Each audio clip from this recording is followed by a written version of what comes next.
That night after Aaron had fallen asleep, Kael lingered by the doorway again, quiet as always. "I'll stay in the hall tonight," he said softly. "I don't want to overstep." Illy nodded, swallowing against the tightness in his throat. "Don't make me regret it." Kael's gaze softened. "I won't. I'll do whatever it takes to earn your trust, every day if I have to."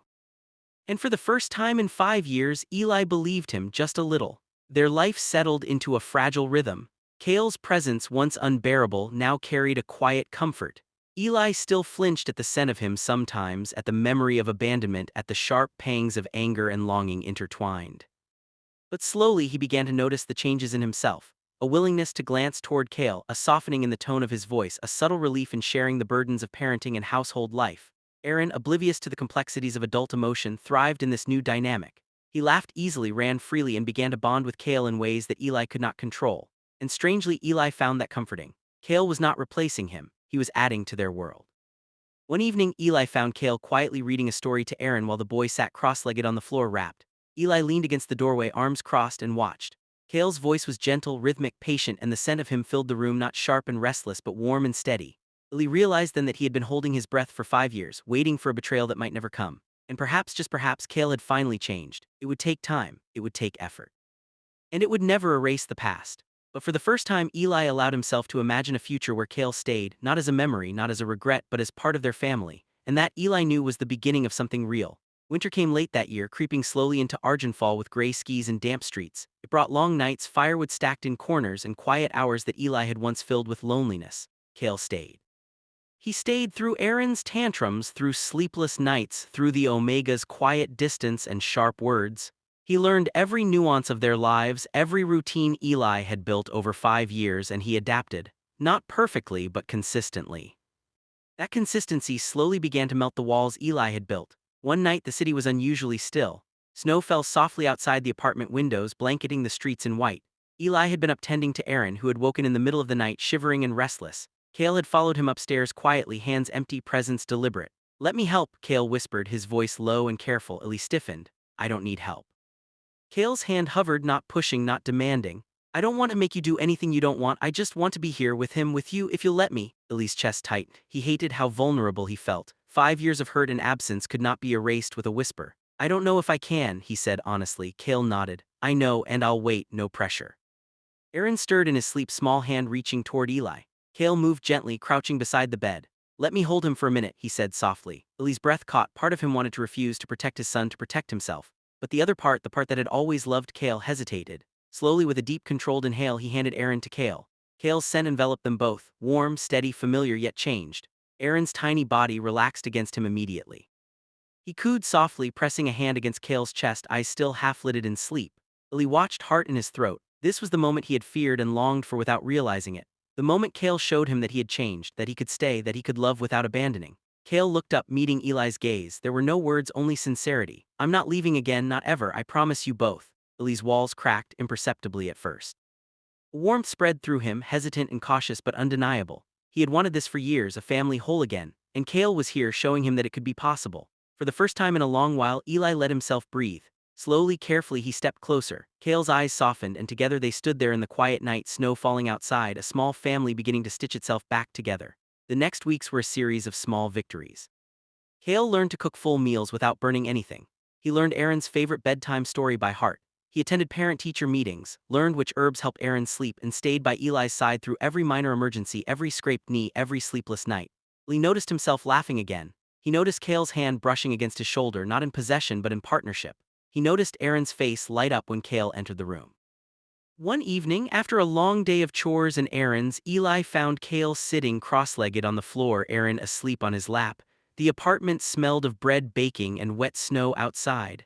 Kael looked up, eyes meeting Eli. "You're really here," Eli said softly, almost to himself.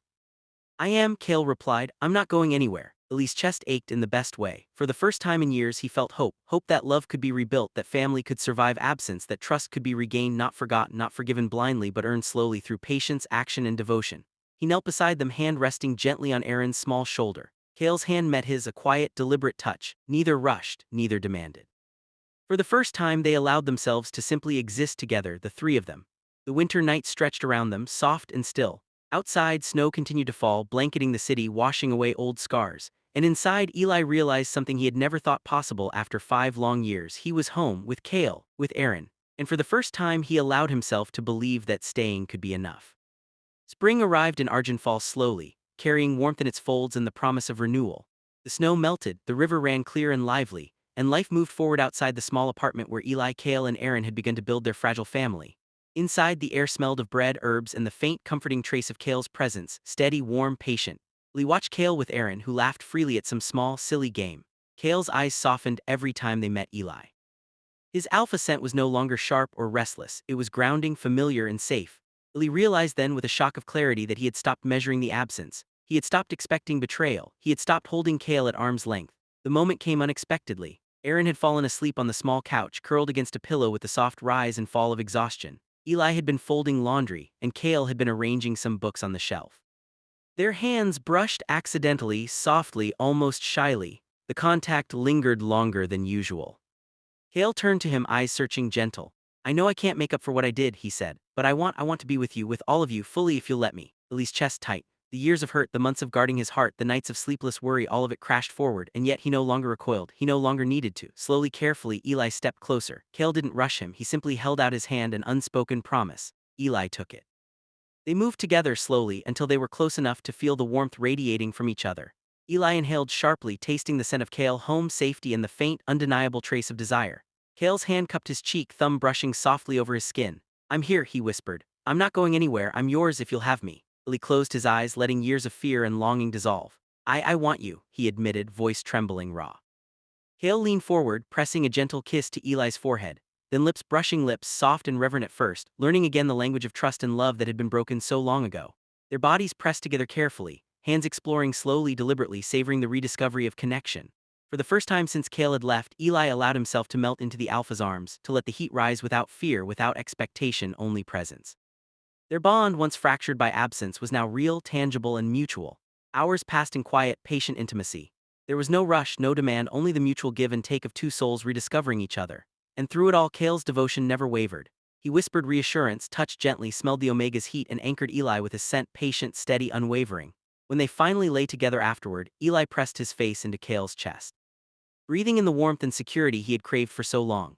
I forgot what it felt like," he murmured. Kael pressed a soft kiss to the top of his head. "You never forgot, you just survived, you were strong enough to wait for me." Eli's heart swelled. He realized something profound. Kael had returned not just to reclaim the past but to build a future. A future that included him, included Aaron, and included the love that had endured absence, time, and hardship. Outside, the city moved on. Children laughed along the riverbanks, traders called out their wares. Life carried on, but inside the apartment, warmth, scent, and trust had fused into something new and unbreakable. Eli closed his eyes and listened to Kael's steady heartbeat. Aaron stirred slightly on the couch, murmuring in sleep.